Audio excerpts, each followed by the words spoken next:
Hi everyone, in this video we're going to look at situations where a two-dimensional region is rotated around an axis to form a three-dimensional shape.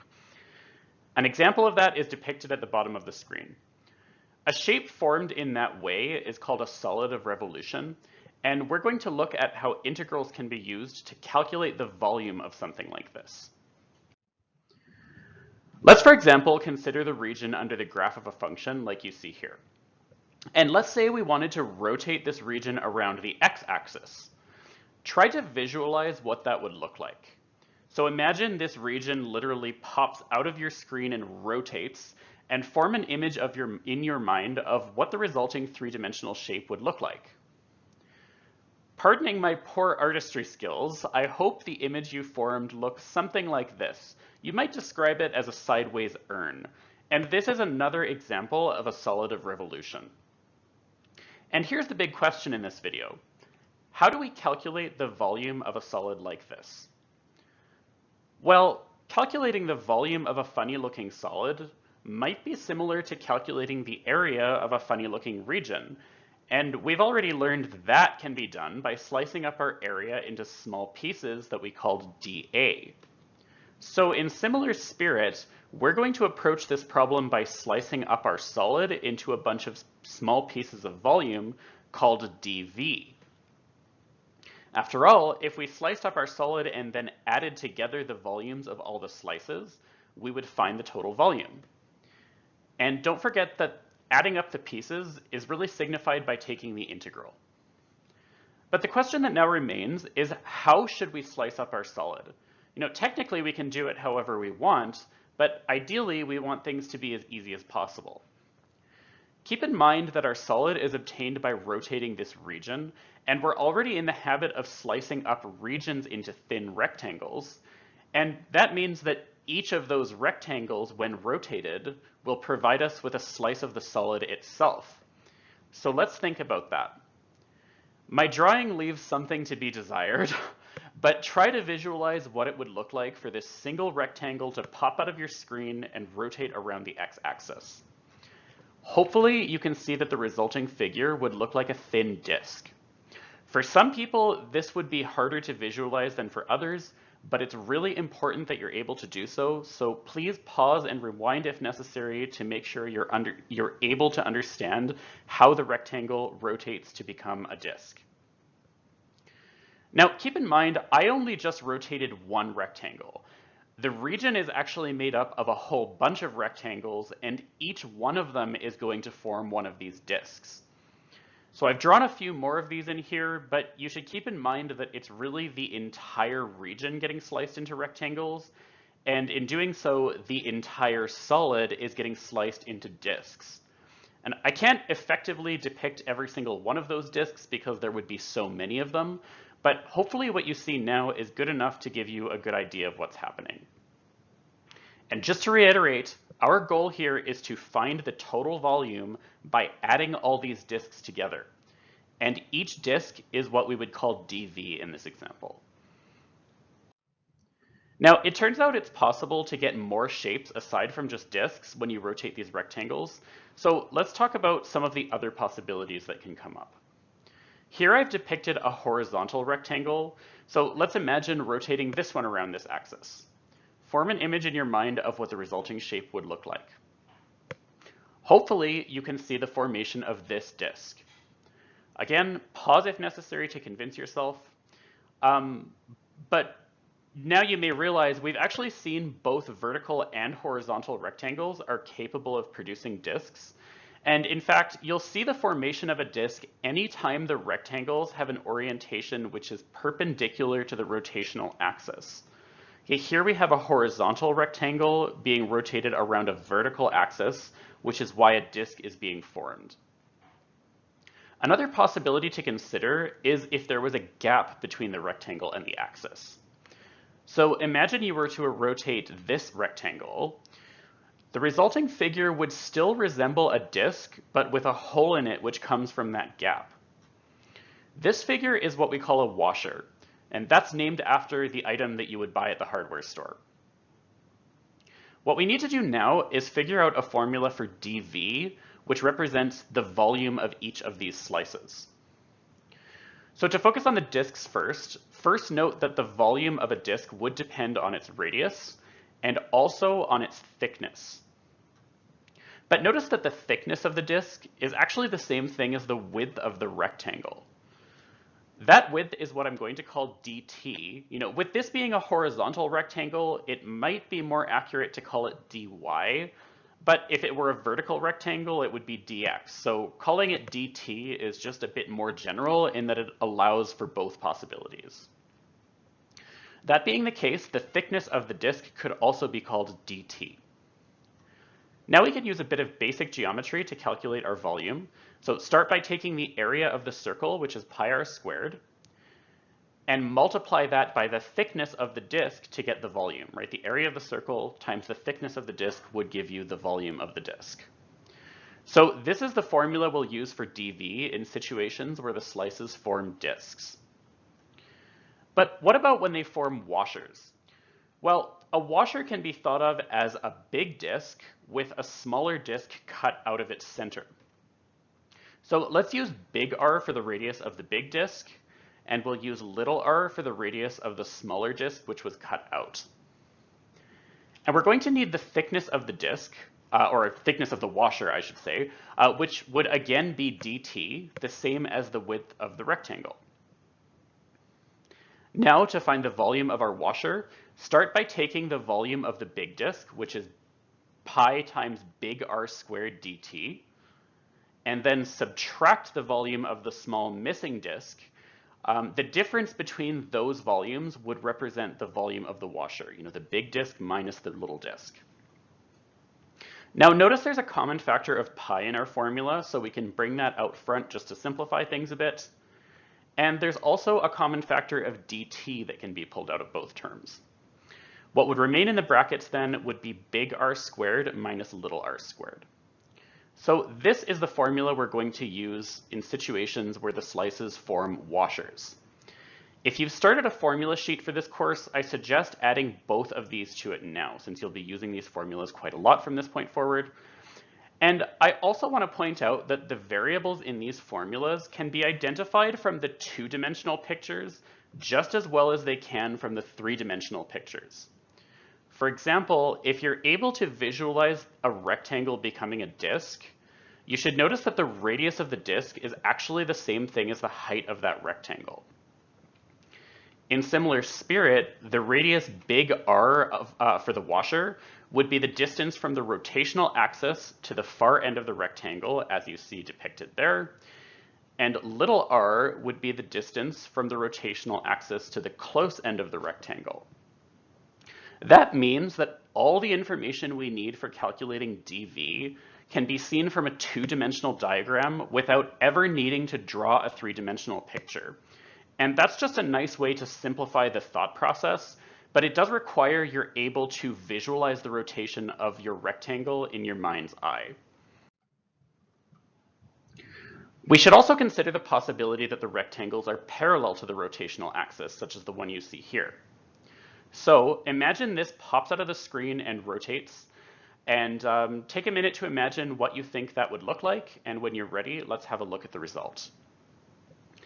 Hopefully you were able to imagine a figure that looks something like this, which you might describe as a tube. But the technical name for this shape is a cylindrical shell. So what would be the formula for dV in this case?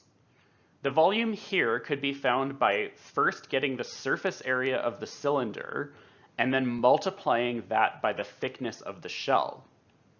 So first of all, let's remind ourselves that the surface area of a cylinder would be 2 pi RH, and the thickness of that shell would be the same thing as the width of our rectangle, which I'll call dt. Multiplying that surface area by the thickness, we have our volume. And so that completes our formula for dV.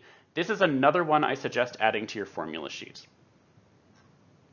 Also, the variables involved here can be identified from just the two-dimensional image, just like for disks and washers. Okay, if you can visualize that rectangle becoming a cylindrical shell, it's clear that the height of the cylinder would be the same thing as the height of the rectangle itself, as I've just indicated there in the diagram. What about the radius? Well, the radius would be the distance between our rectangle and the rotational axis. If you're not seeing that, I suggest pausing and just visualizing that rotation once again, and you'll see why that distance is becoming your radius. Let's see if we can put all of this into practice. Here we're going to take a region which is enclosed by several curves, and we're going to rotate it around the x-axis. Make sure to read the problem carefully, draw a good diagram, and clearly identify the region which is being rotated. Okay, we're going to rotate this region around the x-axis, so try to imagine that rotation in your mind and convince yourself that the resulting shape could be described as a sideways bowl. You might struggle from this point forward if you're not able to visualize the rotation, so pause here and think on it if necessary. Our task here is to calculate the volume of this sideways bowl. I'm going to show you two possible solutions. First, we're going to use vertical rectangles, and then we'll also try it using horizontal rectangles. So let's start with a sample vertical rectangle with position designated with the letter X, as we usually do. Imagine this one rectangle rotating around the x-axis. Would that produce a disk, a washer, or a cylindrical shell? Well, since the rectangle is perpendicular to the rotational axis, and since there's no gap, we're going to get a disk. But rather than just memorizing those conditions, I encourage you to actually understand why we're getting a disk by just visualizing the rotation in your mind, or even just drawing it out if you need to. So if necessary, pause and think about it and convince yourself that you're going to get a disk. Next, we're going to need to figure out the volume of each disk using the appropriate formula for dV. But we still need to identify the radius and thickness of our disks. The radius of our disk would be the height of the rectangle. So again, convince yourself of that by imagining the rotation. Pause if necessary. To get that distance, we're going to need the coordinates at each end of the rectangle. The point at the top is on the curve y equals root x, so we use that to get our coordinates. And similarly for the point on the bottom, which is on the curve y equals 0.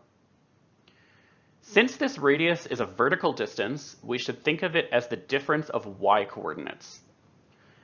At the top and bottom, the y coordinates are root x and 0 respectively, so subtracting those gives us our radius. And of course, this can be simplified to just root x. So going back to our formula for dV, where we see r, we can replace it with root x. But what about dt? Well, remember that just represents the thickness of our disk, and that is the same thing as the thickness or width of our rectangle, which in this case is just dx. So simplifying a bit, we have now the complete formula for dV. So we know the volume of every single one of these disks. It's given by this formula. Now that we know the volume of all the disks, all that remains is to add up those volumes to get the total volume of our sideways bowl. And that is signified by taking the integral. We still need to specify our integration limits, and those would be the position of our first and last slices. So looking over to our diagram, we can see the first slice is at x equals 0, and the last one is at x equals 4. So those will be our integration limits. Now we can sub in our formula for dV, and for simplicity, I've pulled the pi out front of the integral, which is something we can always do with constant factors. And the resulting integral is straightforward to calculate, so I'll leave it to you to check these remaining details and find that the volume of our sideways bowl is 8 pi cubic units. Now let's try this using horizontal rectangles instead. A sample rectangle might look like this. Just remember that the position of this rectangle now is designated as a y value. And the width of this rectangle is now a small change in y, or in other words, dy. If you were to rotate this sample rectangle, what would the resulting figure look like? Would it be a disk, a washer, or a cylindrical shell? Pause here and think about it. I'm about to spoil the answer. Hopefully you answered cylindrical shell. either by literally visualizing it or by using the fact that our rectangle and rotational axis are parallel to each other since they're both horizontal. We know the volume of our shelves can be found using this formula, where I've used dy as the thickness, but we still need to figure out our h and r. So let's start with h. Which distance in our two-dimensional diagram would represent the height of the cylinder? I want you to pause and think about it. If you're ready to be spoiled, let's have a look. If you're able to visualize the rotation, you'll see that this height of the rectangle would become the height of the cylinder. And for that, as usual, we're going to need the coordinates at each end. So let's start with the point on the right side. It's important to remember that we're creating a dy integral here, so we want everything to be in terms of y. We know that y in terms of y is just y, but what about x? Well, for that, we'd look to the formula that the formula of the curve that the point lies on. And that formula tells us that x equals 4, so that's what we use as our x coordinate. Now for the point on the left, we know that y in terms of y is just y. And for x, we look to the formula for this curve. By rearranging that equation, we find that x equals y squared, and so y squared is what we use as our x coordinate. That's x in terms of y. Now we're ready to compute this height, and as a horizontal distance, it should be the x coordinate on the right minus the x coordinate on the left. We just found that that would be 4 minus y squared. So this represents the height of our cylinder, but what about the radius? Pause again and think about which distance in our diagram would represent that radius. If you're ready, let's have a look at the answer. Visualizing the rotation reveals to us that the radius will be the distance between the rectangle and the rotational axis. That's a vertical distance, so we need to subtract the y-coordinate at the top minus the y-coordinate at the bottom. We know the y-coordinate at the top is just y, and for the point at the bottom, we notice that point lies on the curve y equals 0, so the y-coordinate there must be 0. Now we simplify and find our radius is equal to y. So going back to our formula for dv, where I see r, I can put y instead. And where we see h, we can put 4 minus y squared using the work that we did earlier. So with that, we know the volume of every single slice, so all that remains is to add all the slices together. As always, that's signified by taking the integral, and for simplicity, I've also pulled the factor of 2 pi in front. Now let's look for our integration limits. We know our first slice would be located here at y equals 0, and our last slice would be up at what appears to be y equals 2, but let's verify this algebraically rather than trusting our eyes. Okay, this is, after all, the intersection between the red and green curves. So setting these equal to each other and using some basic algebra, we do see that y is equal to 2. Well, technically plus or minus 2, but it's clear that we should be looking for a positive y-coordinate here, so you can throw out the negative case. So we have confirmation that y equals 2 is our upper integration limit, and we can keep going. The last thing to do is calculate this integral. We know that multiplication is problematic for us when finding antiderivatives, so my first suggestion is to expand this all out. And after that, it's pretty straightforward to find your antiderivative and finish getting your answer. So pause and check these remaining details for yourself and verify that you still get an answer of 8 pi, the same answer that we got when you used vertical rectangles, which is a good sign. So that's it for the basics of volumes of revolution, so I'll end the video here and see you next time.